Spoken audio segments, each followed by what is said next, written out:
ప్రేమగా పలకరించింది. భావన అనామిక ఒంటి మీదున్న పాత బట్టల్ని చూసి అసహ్యంగా ముఖం పెట్టి బాగున్నాను, ఇంట్లో నీ భర్తలేడా అని భావన అనగానే అనామికకి కోపమొచ్చింది. కాని ఏమీ అనలేకపోయింది. విషయం ఏమిటో చెప్పు వినోద్.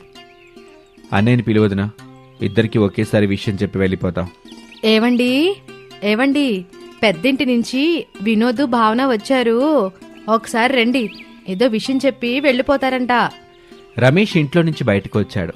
తమ్ముడు వినోద్ని చూసి ఆనందపడ్డాడు. ఇంట్లోకి రా తమ్ముడు.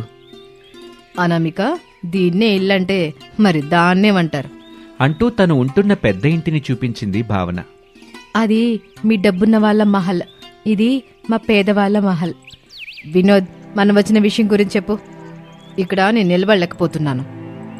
ఇప్పుడే చెప్పేస్తాను భావన. అన్నయ్య, చెప్పు తమ్ముడు. అమ్మా నాన్న మిమ్మల్ని ఆ ఇంటికి తీసుకురమ్మని ఒకటే